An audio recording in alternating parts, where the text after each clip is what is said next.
So welcome to Value Matters, your one-stop destination for everything about using analytics to make smart decisions and drive value in supply chain.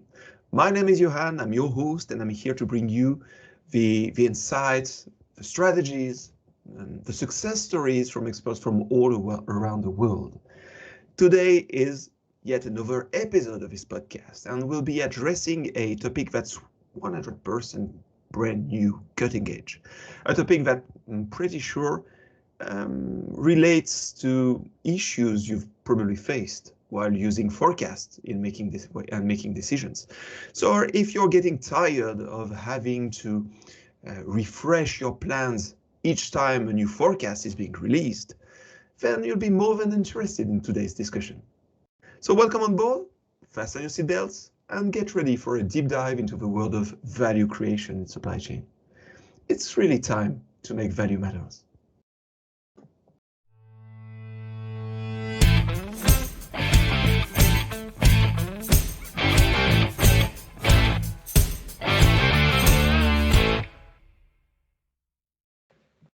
So welcome to Value Matters. This is the proud and non-sponsored podcast whose only aim is to help you ensure that your supply chain initiatives are effectively profitable for your company.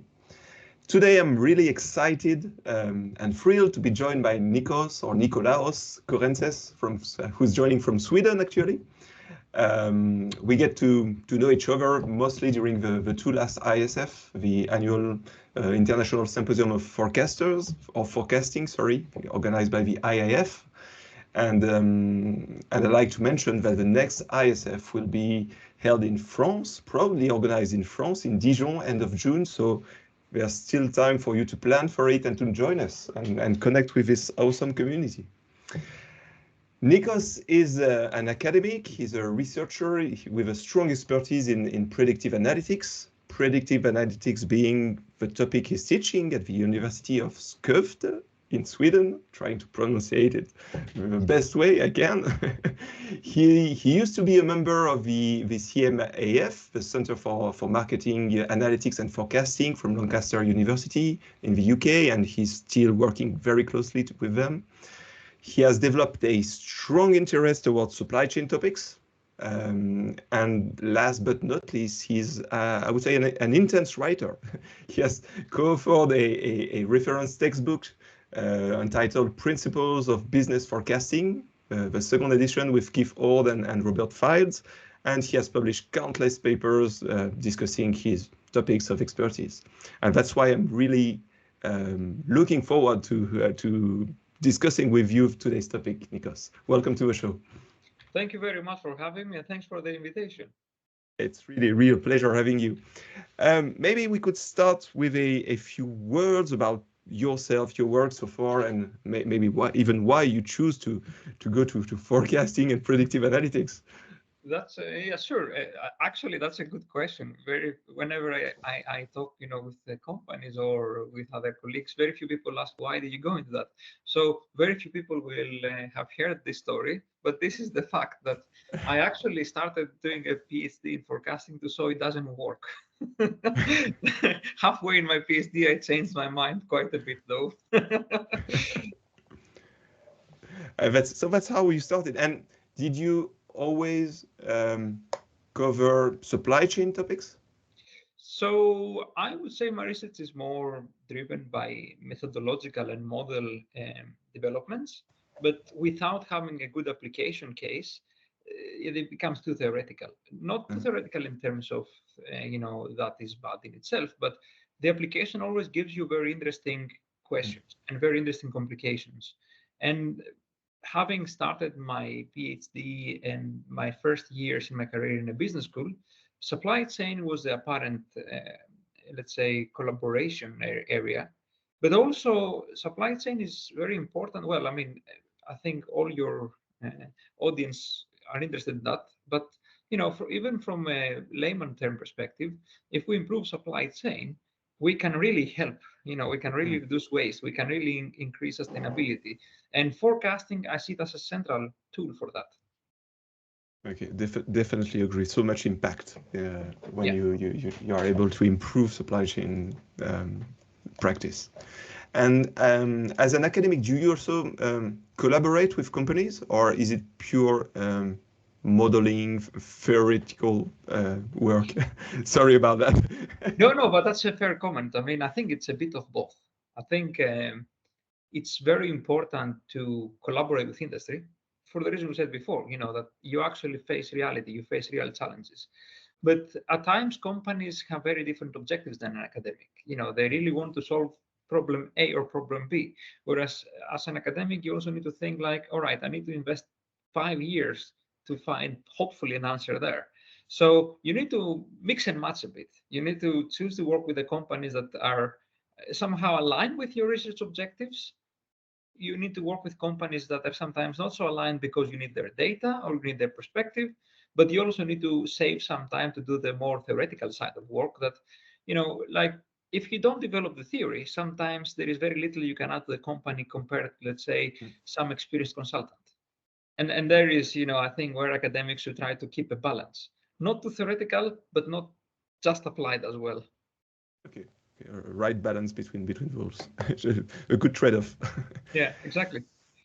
As I said earlier in the pre-intro of this episode, we'll be discussing forecast stability, or let's call it this way. So at this stage, I know that you have a different term that you prefer, which is forecast congruency, but I will ask you why you prefer this word in particular. But you've recently posted on LinkedIn a very interesting article where you mentioned your current work on this topic. And this article had I would say, a provocative title, which was forecasting in practice. Is forecast accuracy really the issue? So that's kind of provocative, I think. Even though you're not asking the question, is it the goal? Is forecast accuracy the goal? You're not challenging that part of the question, but really is it all the sole issue when we do forecasts? So for today's agenda, here's what I'm proposing. So we'll be introducing for the audience this pretty recent concept of forecast stability, and we'll then rush out to the business impact of this concept, why it matters, why it's what's the value of having a stable forecast for a company. We'll try to also discuss, maybe not getting too technical, but keeping it short and sweet, but how to put that in practice. So for forecasters, demand planners who are listening to us, they kind of have a first idea of how they can implement such a metric, I would say, so far. And we'll finish with more, I would say, general thoughts about how this topic of forecast stability could really fit well or not with other topics such as probabilistic forecasting or these kind of things. What's the state of the art of the research, I would say, on this.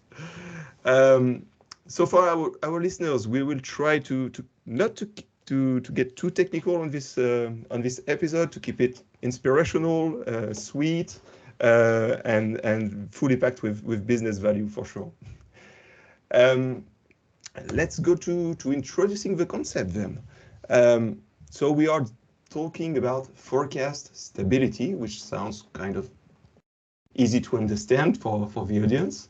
But maybe before getting to that, to ensure that we have the same common ground on which we're going to build, what will be your definition of a forecast, at least in business? What is it made for? What's the role of forecast? Right. That's a good question, actually, because my research is in forecasting, so I could very well say, well, that's it. But that's the thing about forecast. The forecast itself is never the end target. The forecast is there to support some other decision, some planning, something else. So I see the forecast as merely a tool. It's somehow I'm putting down my own research. So it's not merely, it's a very important tool, but it is part of an analytics chain that leads to some other objective. And in that sense, the question becomes like, all right, and how do we know if the forecast is a valuable forecast or not? Because it is not valuable for itself. It's valuable for some other decision. And then how to estimate if it's valuable or not, how to measure the quality, to remain generic, the quality of a forecast. How is it usually done? And So, I mean, given that we're talking within the context of supply chain, I think this is the $1,000,000 question is actually an underestimation. But and that's exactly the thing that, from a statistical standpoint, it's very easy to come up with different metrics. Mhm. And to be fair, from an organizational standpoint, these metrics have helped a lot because you need to somehow isolate the contribution of your function, the demand planning or whatever forecasting you're doing. Because if you just say, oh, look, it's a matter of the decision always, there are other steps that are taken from the forecast to the decision. And if you blend them too much together, it's difficult to say, right, so do I need to improve my forecast or my inventory, for instance? Mhm. So there is this issue there. So it's not only statistical reasons that we say here are some accuracy metrics. Now, in terms of different metrics of accuracy, I think, active people in LinkedIn have seen the discussions for so many different times in more humorous or less humorous ways, referring to a very recent thread in LinkedIn right now.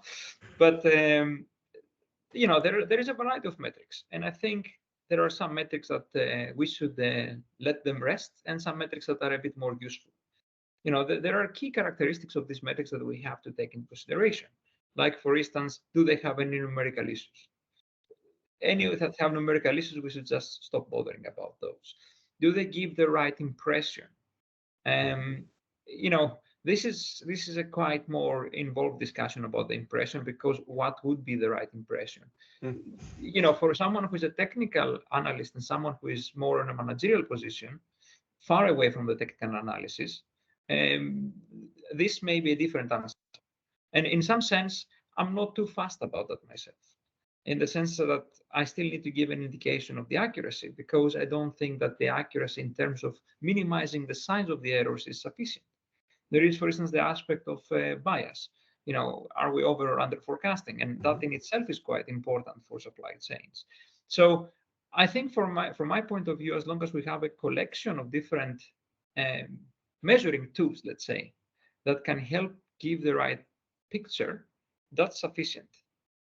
I should be quite clear. I don't suggest people should have a long Excel sheet with 20 different metrics. Nobody can understand what's happening there, and that's not the point. But we have to calibrate the metrics to the decision that we're supporting. Some decisions, for instance, really care about the tails of the distribution. There are metrics that are better at doing that. Some decisions do not care about that. Then we switch the metric on that style. Or some forecasts are predominantly probabilistic. Then we need to care about the probabilistic evaluation of our forecasts. I don't think we need to provide the same metrics for every single case, because every decision is not the same either. I'm not necessarily giving a very clean answer here, but that's a bit the whole topic of the discussion, because my point of view is that we cannot stick to accuracy. We have to go a bit further than accuracy. Okay. So may I say that so far, I'm pretty sure I can say it, but so far, even though there's a wide range of metrics available and one should pick the one that's really meaningful in the given context he's working,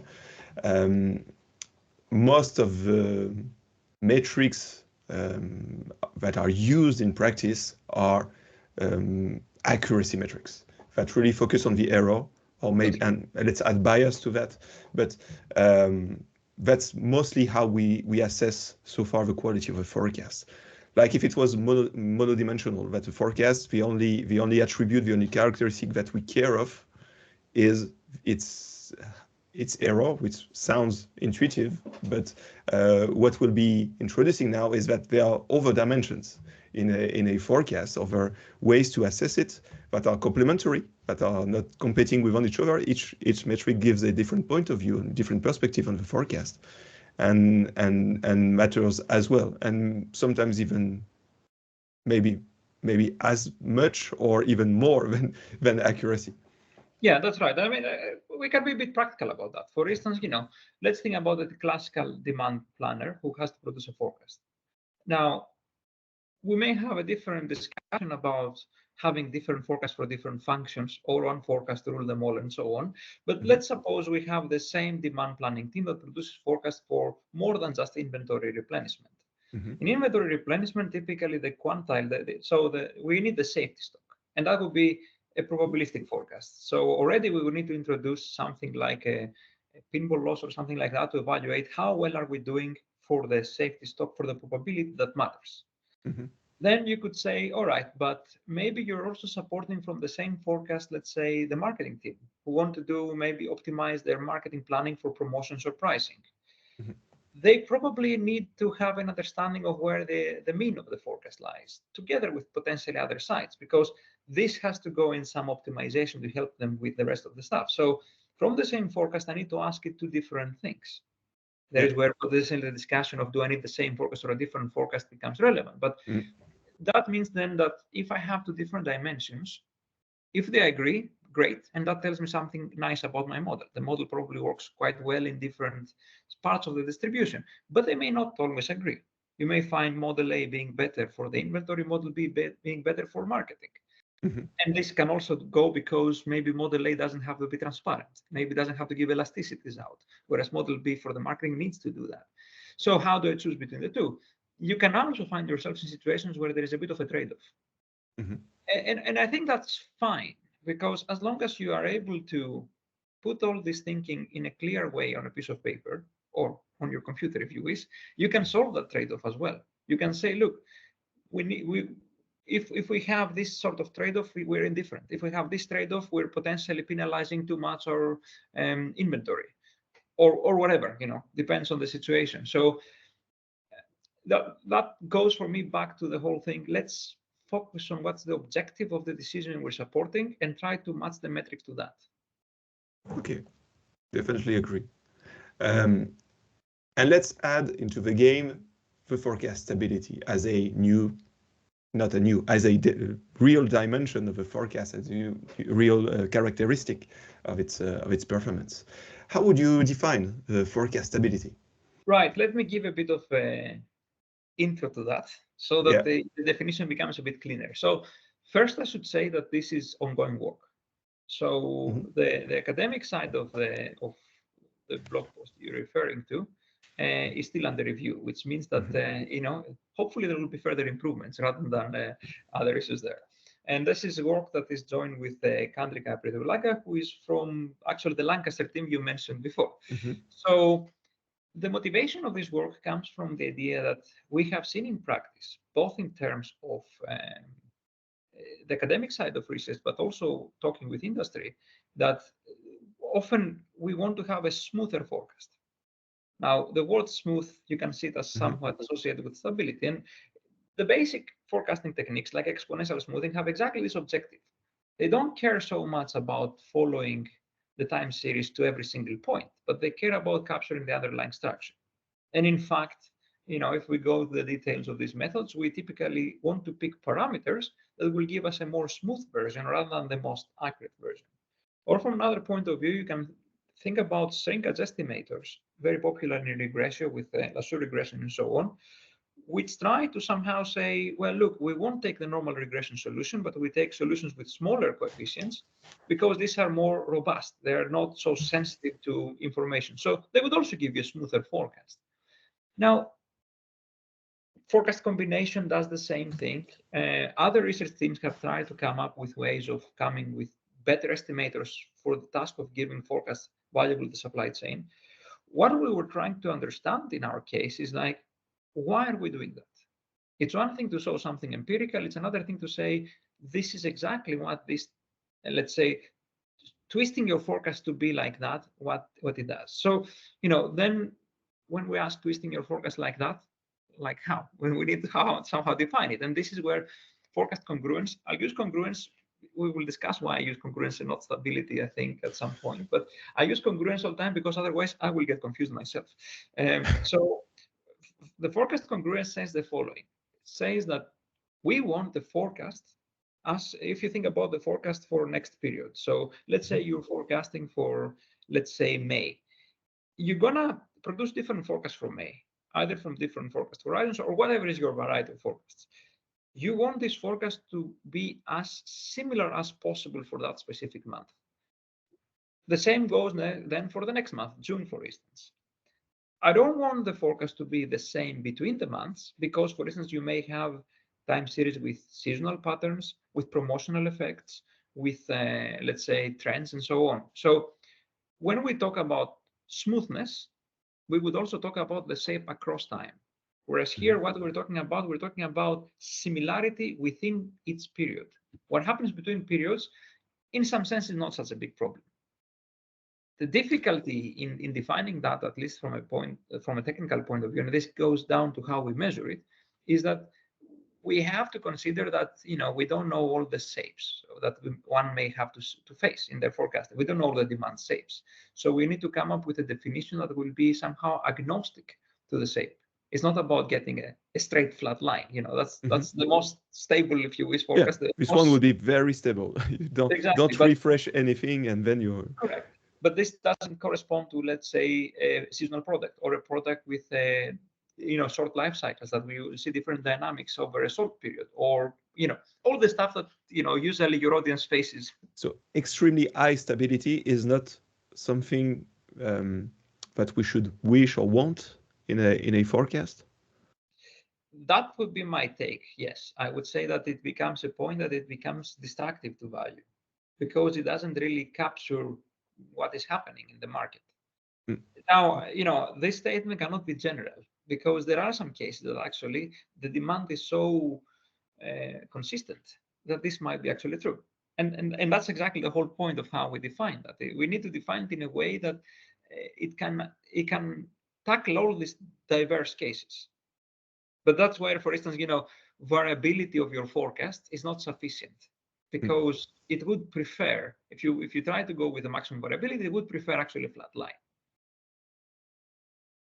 Yeah, but it won't really, as you said, capture the true demand, or it will be useless. I mean, exactly. Except it's stable, but and then your plans are not going to have to be refreshed afterwards. But then it's your plans will be wrong anyway.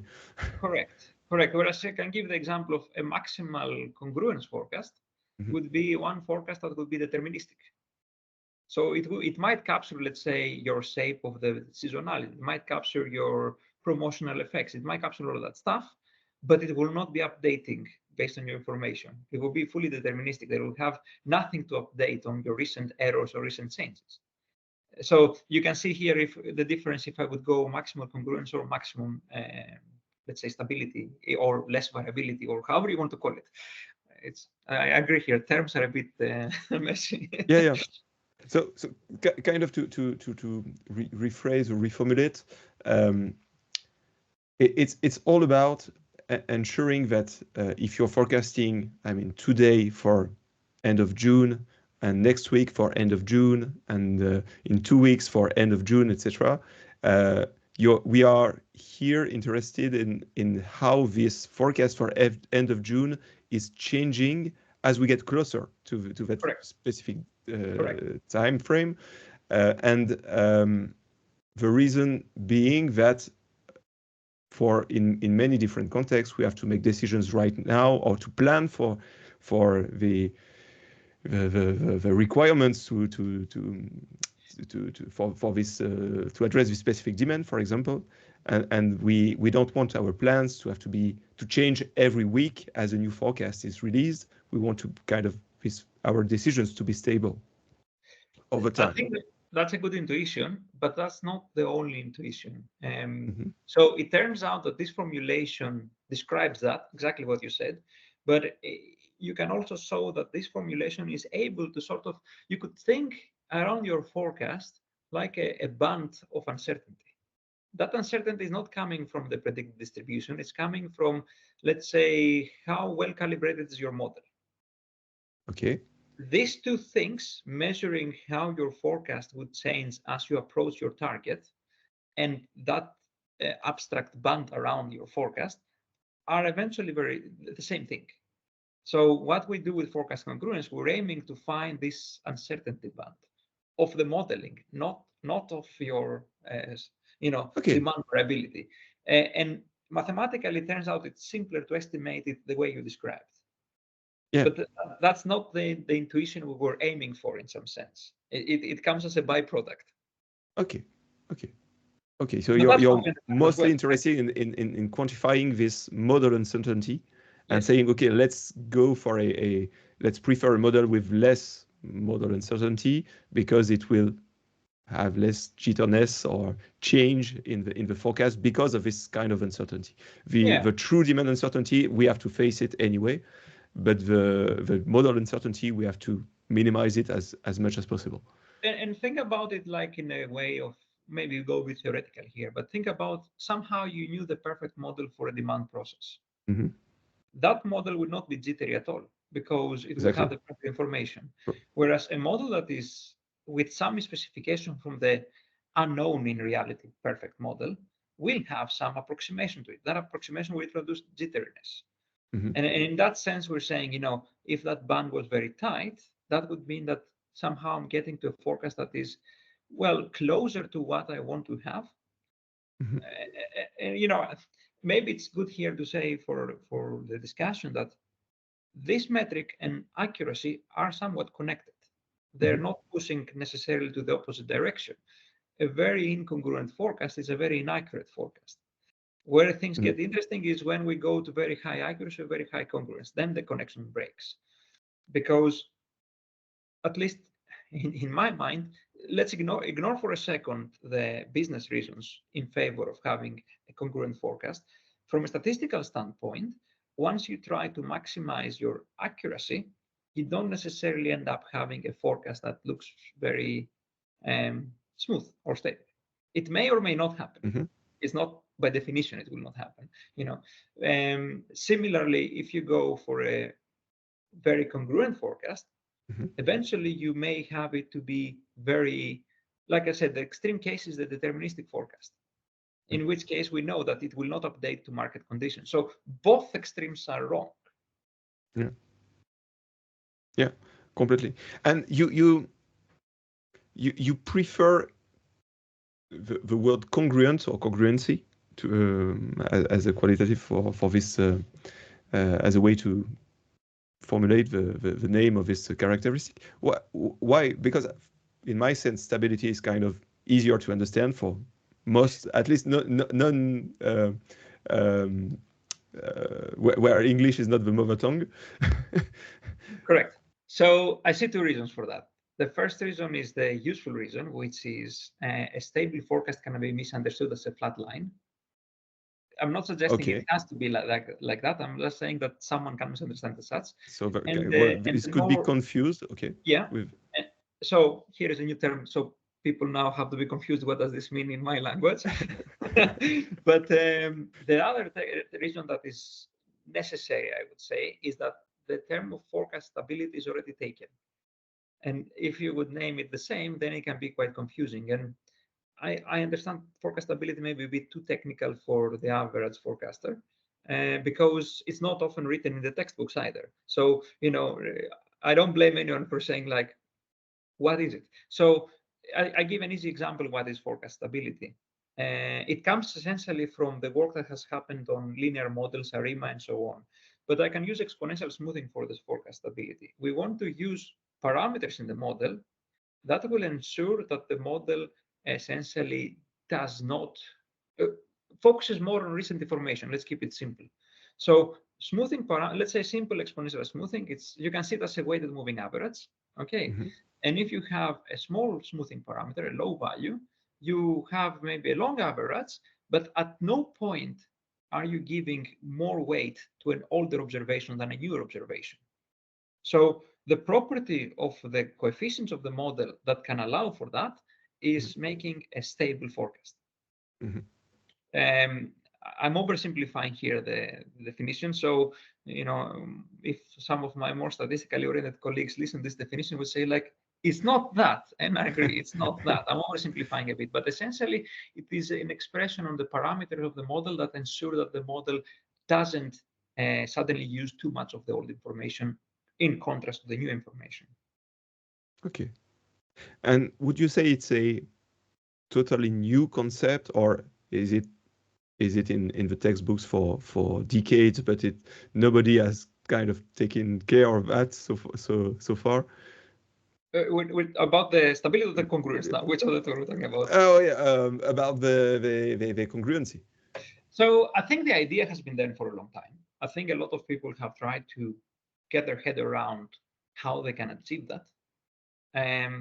I think that the work with Kandrika is probably one of the first ones that tries to do it from a point of view of disentangling it as possible from accuracy or not. So, for example, I'll refer a bit to my own work because I just know it a bit better, but I'll also show how I have fumbled around the concept. There is an older paper where, with some colleagues, we're looking at robust estimators for exponential smoothing, either using, robust estimators like M estimators. For instance, switch your mean squared error with a mean absolute error, or switch that with more, let's say, arcane objective functions that effectively will give, there will be less sensitive to changes in the data. Okay. Or for instance, with boosting techniques, we can use boosting techniques from machine learning to achieve something similar. The eventual outcome is obtaining congruent forecasts. Not 100%, but it points to that direction.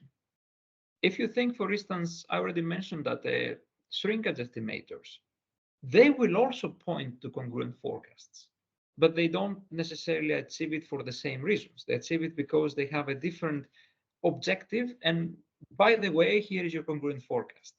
There has been more recent work, especially when we have now with machine learning or AI models, because it's very easy there to tweak the loss function. People have been playing a lot with the idea of, I need my accuracy side, minimizing my mean squared error or whatever error I put there, plus another term to sort of control how volatile are the forecasts. Either volatile in the usual sense or volatile across periods or within periods and so on. So there is work that is coming very close, I would say, to the same concept. I wouldn't say that we are the first people that came up with the idea, oh, look, someone needs congruent forecast. No, business has been doing that forever. If you just ask a few companies, they will say, of course we do that. Of course we try to keep our forecasts stable, congruent, however you want to call it. In academia, we've been trying that, but I don't think we have necessarily tried to explain why. And I think this is the contribution of our work, that we're trying to say, this is how it connects with accuracy, this is how it disconnects with accuracy, and this is what you end up having if you try to achieve that. Okay. So it's been kind of a byproduct, an accidental byproduct of a business need for congruency. And now you're kind of diving and focusing on this specific characteristic to understand it better. And I want to be fair here to colleagues. Many have motivated their paper with exactly the same business need, but they have kept maybe the work not necessarily going to the details of saying, okay, here is the nitty-gritty. We're motivating our paper with this need. Here is a modification. We achieve what we motivated. And, so I'm also, if I was guilty in quotes of the same thing in some of my papers. So, I don't want to give the wrong impression. It's not like we're the first people who say like, oh, someone has to do it properly. No, it's not that. Okay. And still searching a little bit on the web about this topic, I've came across a few other people discussing this, namely Stefan de Kock, who I had the pleasure to have as a guest for the previous episode, or Rente van Bel from the Catholic University of Leuven in Belgium, people from Monash University. I mean, a few people are kind of discussing this question of congruency and or stability from different perspectives, but it seems to have all appeared on the web, I mean on the public web, from the practitioner point of view, from the 2020s. So kind of 3-4 years from now, even though before that, as you said, it was it exists as a kind of a need from a business perspective, but nobody was really referring to this, at least from my own search on that topic, which make it quite recent and new from a business and from the industry perspective, I would say. I think there is some prior work people could point to, but not necessarily as clearly motivated from that business need. So, you know, as a hunch, I think a lot of papers have said like there is something there, but we don't really know what. And I think in some sense, this is really what our point of view contributes here. We're developing the measuring stick to be able to say, this is what you're actually trying to achieve, and this is what your data or your forecasts are telling you. Because before having a measuring stick, you cannot really say, you know, you need a clear definition and a clear equation to say that's what I'm trying to measure. Otherwise, it's always a bit more abstract. And to go back to and to move to the value of the reason, the motivation for forecast congruency, why should a company care about that? I mean, from a very practical point of view, why would they prefer to a forecast that is a little bit more congruent rather than a forecast that is a little bit more accurate, for example? Right. So if that's a choice. Yeah, good point. I think here maybe we can introduce where are some of the issues with just looking at accuracy first. Even if you have the most accurate forecast, then reality will happen. So, you know, you may have, for instance, the need to batch together orders for your inventory because of contractual reasons or because of cost reasons. There may be disruptions in the supply chain. There may be shortages in supply chain or whatever other stuff that are happening there. Or maybe more in the positive side, collaboration agreements in the supply chain as well that may tell you, okay, maybe we should have a forecast like that to reduce bullwhip and so on. So all these reasons will necessitate that the most accurate forecast is missing that in its objective. The most accurate forecast doesn't care about all that stuff. It just says, I want to take this time series and minimize the size of my errors. So in that sense, already from a business perspective, we have to have something extra to do that. Now, a question there lies, is there something we can measure that would allow us to have a feeling of achieving the business perspective without having to do the simulation, without having to simulate all the messiness of the supply chain? And there is where congruence helps a bit, because it goes in the idea of saying like, look, certainly if you have more congruent forecast, then your ordering will also be less volatile. That's the first thing you can see with having more congruent forecasts. So if they are less volatile, it means that you are being more consistent in the supply chain. Now, there are cases that this may not be desirable, fully understandable. But if you think about, let's say, you have a supplier, your suppliers will love you if they know that your forecasts are congruent.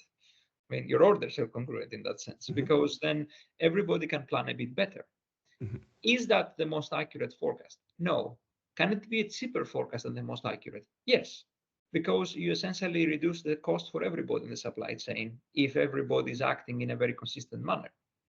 So in that sense, you already can see that this kind of metric can help you a bit without doing all this complex evaluation of simulating all the process or trying to figure out how all the supply chain is organized, that it points you already to a direction that is potentially better for the operation of the supply chain, not for the forecast. And you mentioned the bullwhip effect. You just mentioned it. Would congruency allow for a reduced bullwhip effect? The more congruent the forecast become, the less the bullwhip effect. You can solve that mathematically. I mean, okay, here we have to be a bit careful, because depending on how you're gonna go and measure the bullwhip. If we go with a standard bullwhip ratio, then we can start making these claims. Here's one thing I have an issue with the bullwhip ratio. I think it's a very good diagnostic tool, but it's not an actionable tool. In the sense, it doesn't tell you what you can do about what. It says there is bullwhip here, you have an issue, if in the context is an issue. Okay, so the forecast congruence can tell you And that part you can actually reduce by changing your forecasts if possible. If you have a forecast that is already running and you have a more congruent alternative, the more congruent alternative will have a direct impact on the bullwhip. So you can already say that part of the bullwhip I can deal from my forecasting perspective. Okay, because the revised forecast will be closer to the original one, and then it won't change that much the orders. It will reduce exactly the volatility of the ordering. Exactly. It will provide a more consistent signal, ordering signal from your part at least to the rest of the supply chain. Okay, and so we now have a accuracy on one side and congruency on the other side. You already mentioned that a extremely highly congruent forecast would be a poorly accurate one. So at some stage, we know that there's they split apart and follow each one its own path. But how in practice could someone decide of the appropriate trade-off? Let's say that you in your article that you're proposing a metric to measure this congruency level within a forecast. I would like also to mention Stefan's work on that, where on O9 blog, where he also introduced a metric to measure this stability effect on his side. Let's say that we are able to measure accuracy and congruency and stability, and we now have to decide on which forecast is the best for a given purpose, for a given use case. How to do that in practice? So I think there are two things to say here. First of all, the work we have done there shows that some of the intuitive ways that people would use to increase congruence or stability, I'm using here both terms because some of those are clearly for, just reducing the variability of the forecast, not necessarily increasing congruence, can misfire. And we can actually test those. For example, a standard technique of people in the industry have told me is like, oh, we don't update our model all the time, because when we update the model all the time, the parameters change and the forecast can change quite dramatically. And I have to say, this is not necessarily a universal problem, because it's also dependent on the software you're using. Some softwares do better at updating of the models, some do it a bit worse. You can think it very easily this with the seasonal models, where the seasonal indices can change substantially if the model is not very well calibrated. So this we can show actually does not lead to good results, because it's not about freezing your parameters at some random point. It's about finding a good set of parameters that you keep. So the issue with that with that approach is that you just freeze your parameters at a random point. So you can be very lucky or very unlucky. So it may work, but it's not guaranteeing anything. The other thing we have found by doing this work is that there are techniques that in the literature are supposed to give more congruence. In retrospect, we understand that they will be more congruent, and this seems to be working consistently well. For example, I've done a lot of work on temporal hierarchies and these techniques that somehow tend to get a forecast that is less risky in terms of specification and so on. A side effect of that is that you have more congruent forecasts. In our work with empirical data from a company, we found that this model was always the best model for inventory decisions. Similarly, models that are doing shrinkage were also found to perform quite well. So in some sense, when I said in the literature in the past, there were models that were trying to do that, but they were not doing it with a very targeted approach. We find that these models actually do it and work well. Do they do it to the optimal extent? No. And that comes a bit to your question, like how do I balance all these things? So clearly there is a multi-objective element here, but solving multi-objective optimization can be quite tough. So I don't think I'm ready to answer that fully, but I can give a heuristic in some sense. The heuristic I've noticed that happens, at least in the data set that we're using for our work, and also further data sets we tried afterwards, was that if you take from your collection of forecasts you rank them by accuracy, and you find the top accurate forecasts, and then from those you take the most congruent forecast, you probably have a very good forecast. So what I'm trying to say is that you don't want to lose on accuracy a lot, but all these accurate forecasts will not be equally congruent. So, so you have mostly a bunch of models that outperform others. They are delivering close accuracy from one to another. They are mostly at the same level of accuracy. And yet we have to choose between those. Anyone could be a good fit, given it's more or less the same accuracy. Here at this stage, let's turn to the congruency metric and prefer the one which would be the more congruent, because of this characteristic will help the decisions afterwards. Exactly. And again, I'm stressing this is a heuristic, because this is ongoing work, and I think there is more to it. I think we will be able to come up with much more precise definitions of that. And if we have these more precise definitions, in some sense, there will be an agreement with other work in the literature where they have tried, for instance, to modify the objective function, how we estimate the parameters.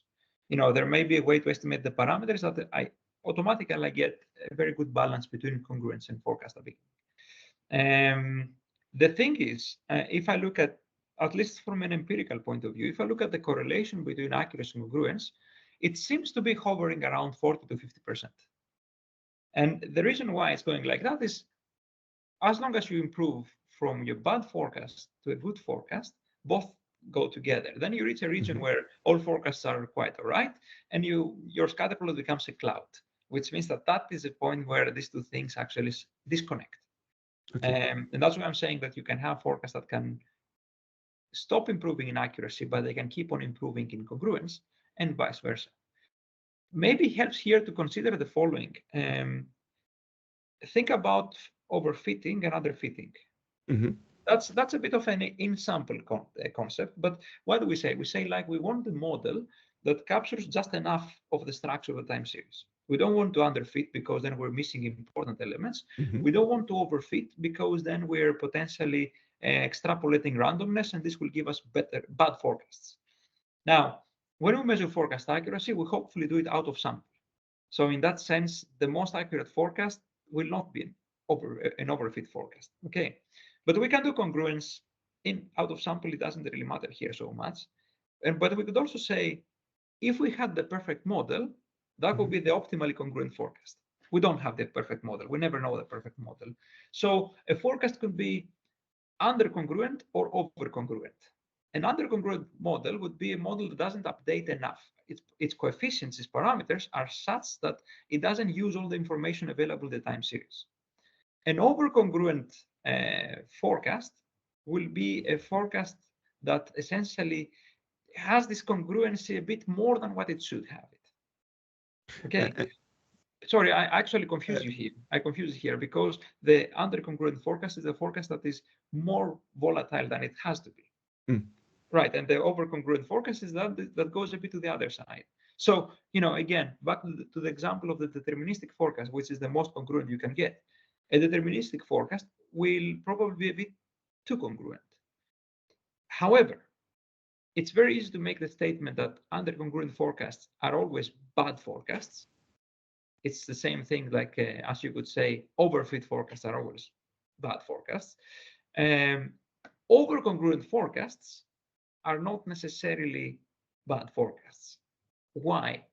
Because overcongruent forecasts try to somehow come closer to the operation of your decision. As we said before, there are other costs that are coming in the decision. So they're trying to say, I want to have an accurate forecast. I'm still trying to do the best I can do for my time series, but at the same time, let's try to reduce the volatility of the decision.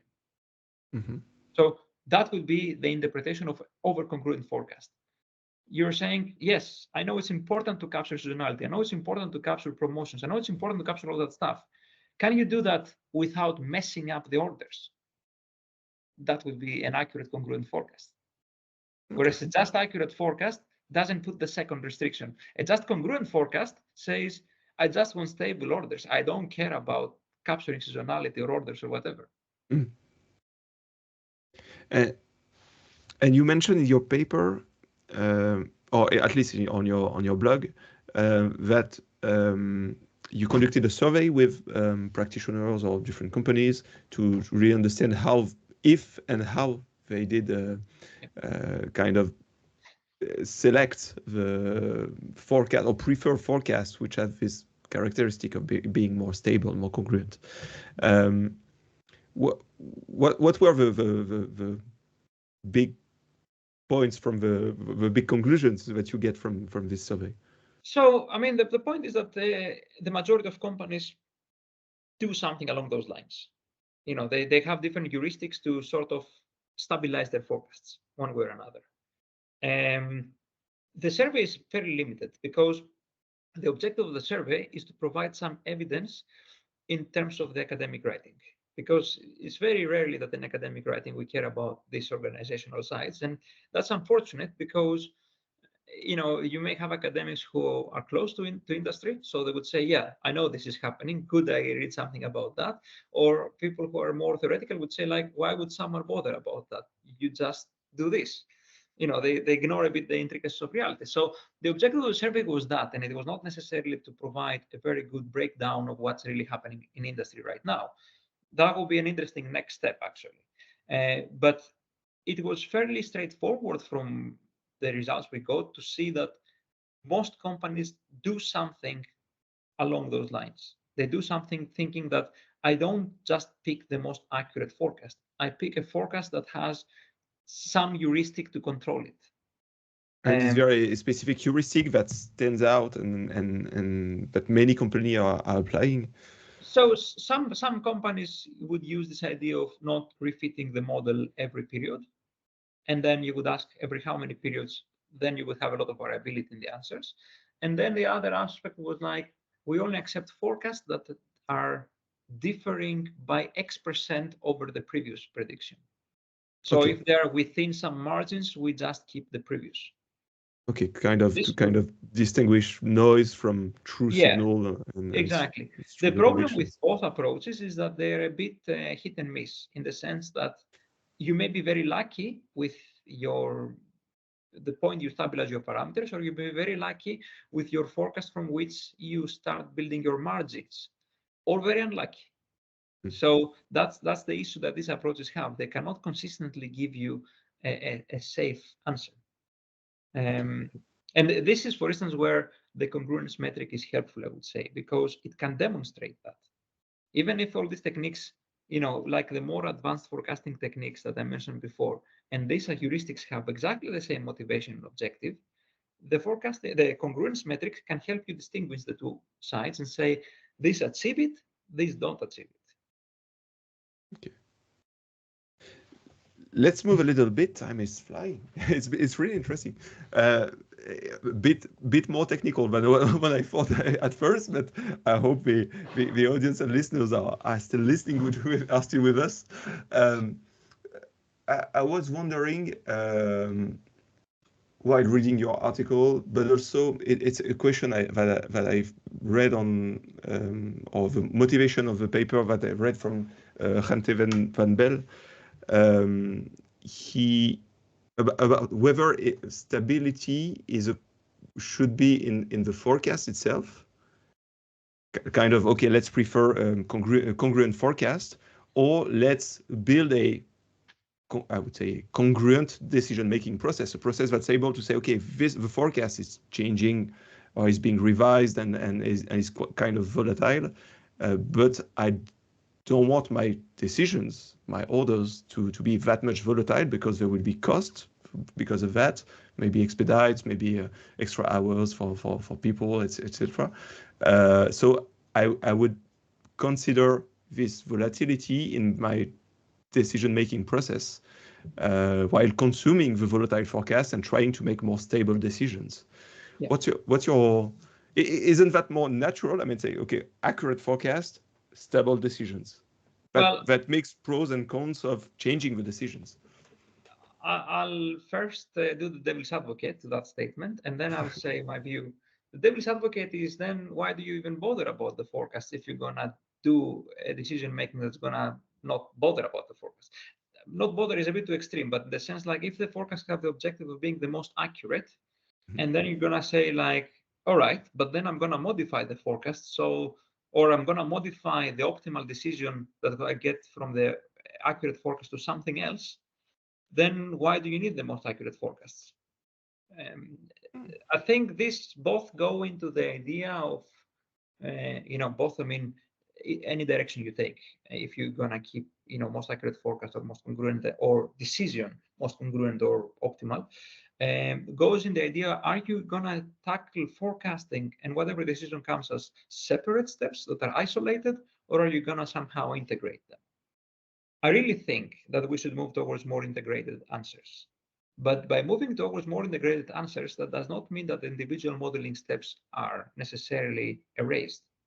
We may very well reach that level, but I don't see that as the immediate step. Here's why I'm saying that, and here's probably getting closer a bit to my answer. From one point of view, if I keep the steps at least mathematically distinct, then I can do improvements in each step separately.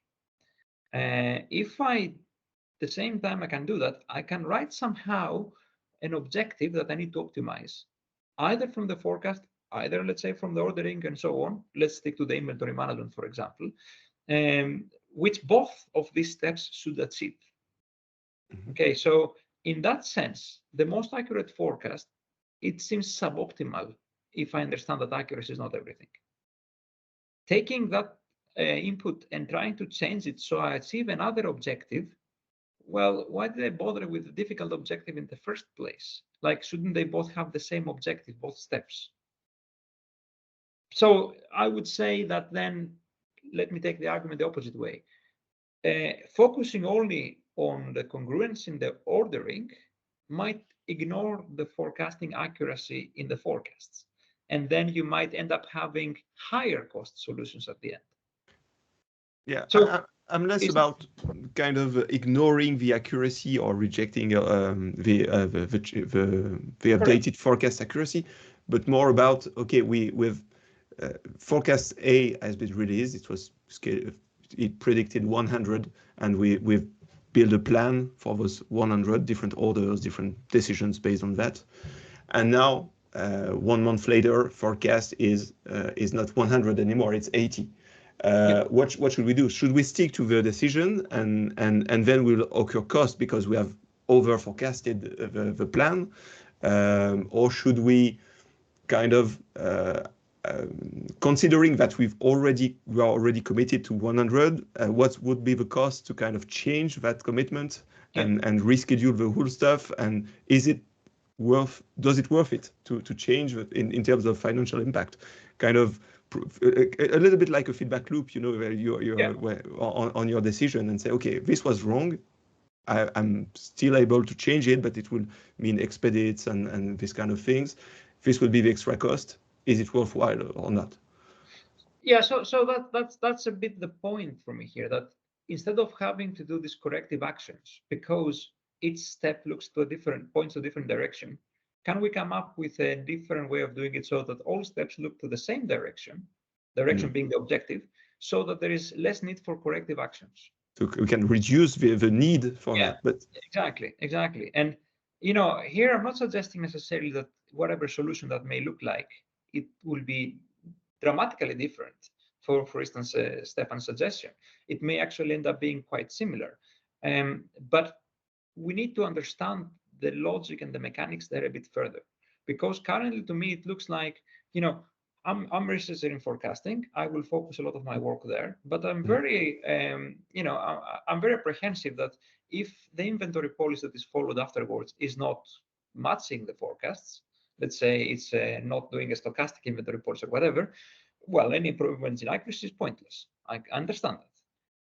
Similarly, I would say if I do the best I can do with my forecasts, and then I do, let's say, some staff planning, how many people have to come into work today for call centers and so on, and the optimization does something that is irrelevant to the forecasts, again, my forecasting is a bit pointless. But then I would say also to the optimizer there, is your optimization correct? Does it make sense to have a very good quality input and then ignore it? ignoring is a bit too strong word here, but you get my point of view. What I'm saying, if you have a chain of analytics steps, shouldn't they all be talking the same language? And that's a bit what we're trying to achieve in this work. We're trying to say, we have a metric, we understand its connection with accuracy, we understand a bit empirically its connection with the inventory outcome, with the ordering policies and so on. Can we now, as a next step, understand how to bake this together to potentially have a joint way of saying, look, you're going to pick this model or you're going to specify your model like that because this will make your inventory easier. And then in the inventory, if you want to take further corrective actions, I mean, ideally, I should give you an answer that doesn't need corrective actions, but there will be need for corrective actions. Let's make them as small as possible because the forecast I'm giving you is trying to accommodate this, change of objectives.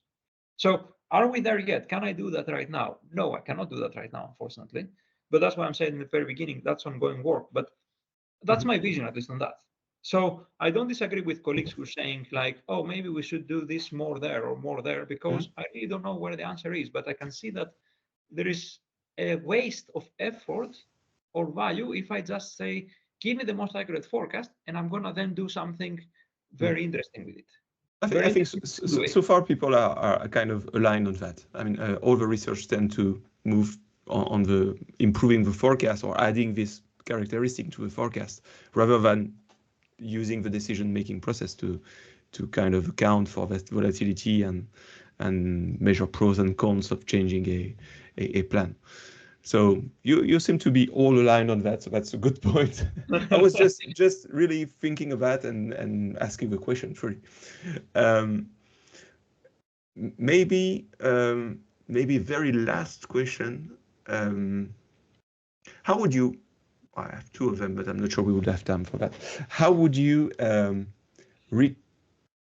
assess the impact of the business impact? I mean, imagine that you are in the demand planner seat within your company. You are definitely in favor of this of a more congruent forecast. And you have to do the internal sale for that, and to convince people that okay, it's less accurate, and so far you have been judged on the accuracy of the forecast you produce, but now you're saying okay, I'm adding a new dimension to this forecast, and it's going to be better for the whole company, and you want to convince people. How would you do the ROI work on that? I recommend to do that. Yeah. I mean, accuracy as an objective is easy because you can directly calculate it. I think the way to go and do that would be effectively saying, let's collect data and look at it in terms of monetary value. Because so simulating both forecast, the kind of decisions and their impact, or something I think the more we move in a simulation, and that's potentially a weakness of existing work, including my own work, is that you cannot simulate all the messiness of the supply chain. You will end up having eventually cleaner solutions, and cleaner solutions are supporting accuracy. Not 100%. I think, for instance, the paper and some of the other papers you mentioned from colleagues, they show that there are benefits. So I think this could be very interesting to have a company that already has recorded enough data, maybe enough decision details, and then back simulate based on the real data and say, this is what happened. This was a disruption. Let's see what happens. Or as a more action-driven research where you say, guys, you're going to do your stuff, and I'm going to run in parallel a what if this was happening. And then we're going to measure in terms of money. And I'm saying in terms of money because at the end of the day, many of the aspects of more congruent forecasts, irrespective of if you're coming from my point of view or other points of view, they have to do with minimizing waste in the company in different parts of it. So if you say, I'm going to measure accuracy, or I'm going to measure, for instance, just stockouts or something like that, you're not going to see that minimization of waste. I mean, you may or may not see it. So that's why I'm saying at the end of the day, you probably have to go here on the monetary directly, rather than the usual inventory metrics or the usual forecasting metrics. And on a longer period to ensure that you measure the volatility itself and not just one single snapshot, which won't tell you anything. Correct. So that would be a fantastic paper, but it's not out there yet. So plenty to do, but it's very important topic, I think, and with real impact on the decisions at the end of the day. So and on the P&L of the company. So let me add one thing that maybe help a bit people see the point in this further. We are all moving. All companies are moving to more AI-driven forecasting engines. Okay, so one way or another, AI comes with a lot of advantages, but also comes with some disadvantages. One of the disadvantages is that it's a lot more opaque. It's difficult to understand sometimes what is really happening there. If I would have an ARIMA model or an exponential smoothing, I can go down and do the calculations and say, look, theoretically speaking, this is your accuracy, this is your congruence, this is your distribution for your probabilistic forecast and all that stuff. For an AI model, this is not so possible. We can do a lot of tricks. We have methodologies to start getting some of that information. So where metrics like the forecasting congruence becomes quite neat is that it doesn't care about how the forecasts are generated. You can tell me, here is my fantastic AI model, and I can ask you, well, what will be the impact on the ordering policy? So this is where I like this line of research, that it's trying to say, you get me your best shot, and I will tell you how much this will make a headache for the people following up your predictions. So I think that's the beauty of it, but we're a bit far away from saying, my opinion. Other colleagues clearly think differently based on the papers, of saying, and this is the optimal way to build the AI model right away. I think we need to understand a bit more based on the discussion we just had, like, how do you pick that? What is exactly the value? How do you measure this value? Once we settle that, then we'll be able to have a way to build these difficult models, difficult to understand models, and trust that they will do what they're supposed to be doing, rather than hope. Kind of chicken and egg. Should we measure it afterward or include that directly in the model so that it's optimized towards this specific composite metric? Okay, it's been, as we said, we were joking about that, but as we said earlier, it's been rather technical, but really interesting, and it's really been a pleasure having you, Nikos. Thank you for your time. If anyone wants to know more about this working paper, about this topic, or want to connect with you to discuss this further or whatsoever, how should they do? Where should they go? I think the easiest way, especially given the, where we usually hang out, LinkedIn is a very easy way. They can just reach me out there, either a message or something like that. I have the email, but as many of my colleagues know, especially when I'm traveling in different projects and so on, that's a bit more difficult. So I would say LinkedIn is the easiest way for the audience to reach out, but email as well. I mean, I have a blog, but if anybody checks, they will see that I haven't updated very recently stuff because I'm running around doing other things. But there's already a lot of very interesting content in there, by the way. So I mean, and of course, let me encourage people to reach out, because maybe it's underlying the whole discussion, but to be able to do this research, we need to be able to discuss with firms. So anybody who wants to give feedback or collaborate, more than happy.